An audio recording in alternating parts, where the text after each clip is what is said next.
sometimes you can't take the board to the planer. You have to take the planer to the board or beam. Anyway, this is a Makita KP0810 planer, and I had to modify it so that I could plane wide boards that were mounted somewhere where you couldn't get them off. This isn't a standard woodworking application. This is an application for something that's in place already that you cannot remove. Anyway, so what I had to do was I had to drill, tap, and I also put nuts on the underside here. This piece you unbolt, and then I made some plates here with 1/4 inch by 1 inch aluminum L angle here. I think this is 1 inch wide. This is like 1 3/4, I think, by 1 1/4, or 2 inches by 1 1/4, something like that. This is a 1 by 1 by 1/8 inch angle. And then I also did this to this one here. These pieces are set up so they're not flush. They're not flush with this plate. They're recessed a little bit. However, this piece here is the same height as this plate. This piece here, you have to take off here. You have to take off the cap. There's a screw that holds it in. Take it off. There are two little, there's some ball bearings and springs, and they sit here. Do not lose them when you go to take it apart. This, so I've used 1 2 3, 1 2 3, and then this is how I did it. You could do it a different way, but this is what I did. Anyway, I was going to also make additional hole positions for this here over here, so you can take this piece and move it over, so this would be offset. So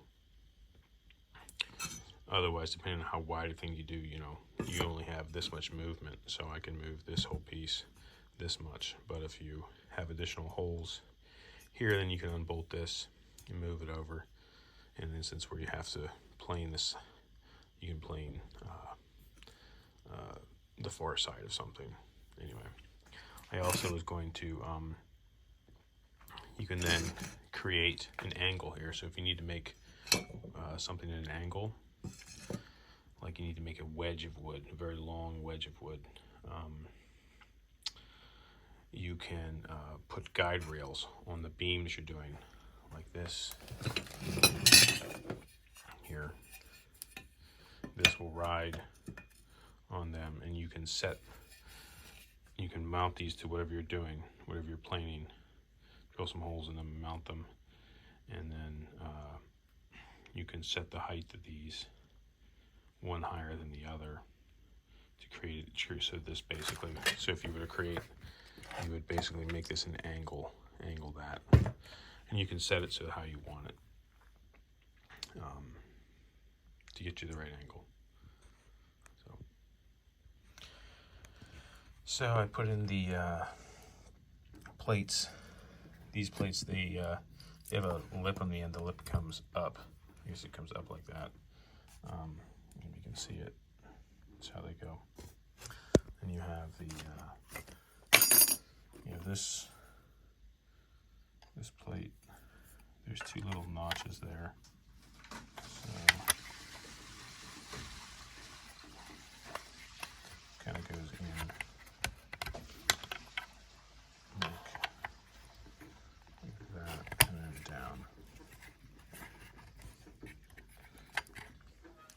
Hard to do when holding this. Okay, now I've put the springs in these balls. There's a little spring underneath there. The ball goes on top. Then we have the knob. This is keyed. You can see there's a key in there, and there's a key in the shaft. Little focus. So this is going to go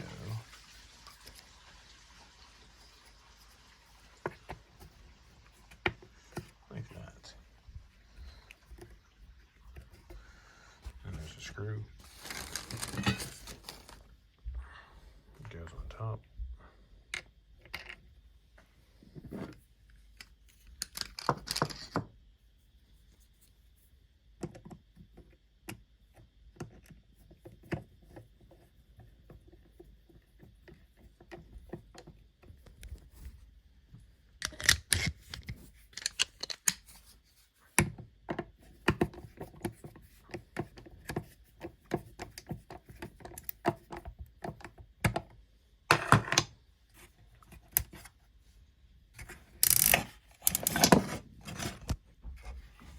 So now when you do this, you have to be careful. You have to have this angle down here. I had to put an angle on, otherwise, because this thing moves. This piece moves up and down.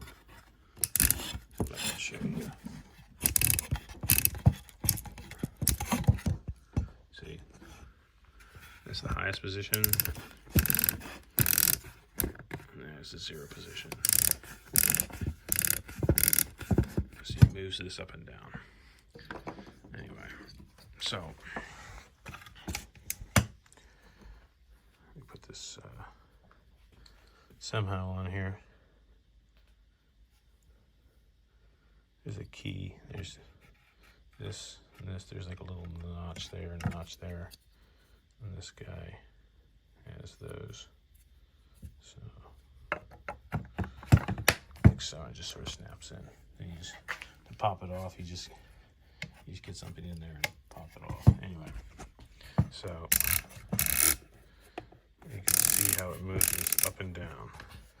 So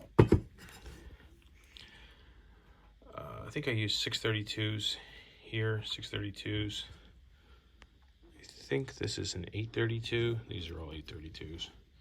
Here though, I had to use 440s because this plate is thin and it's not solid.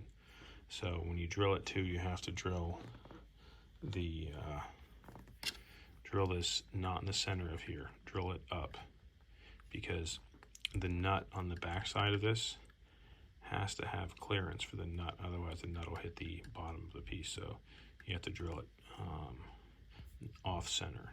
Otherwise, as I said, the nut will hit. Anyway, there it is. Makita hand planer. This is a KP0810, 3¼ inch wide planer. I think I took the thing off of here. That's to protect your surface.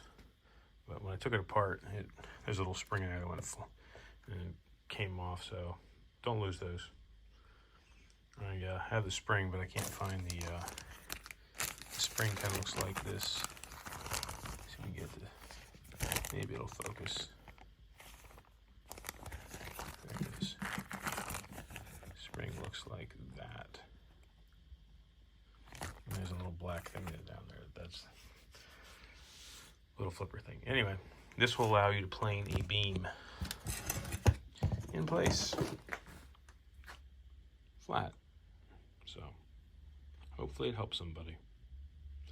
Oh, other thing is this dust port here. Yeah, this sucks. Makita. I don't know what you guys are thinking, but it stinks. You can get. They sell this thing, this elbow, that you can stick in there, and then you can put this on. This is the part number for that. And this is an adapter elbow. Don't remember the part number for that. I don't think it has it on here.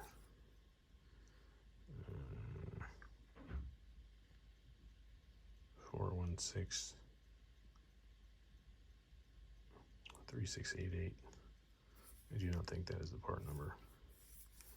But this is available on Amazon.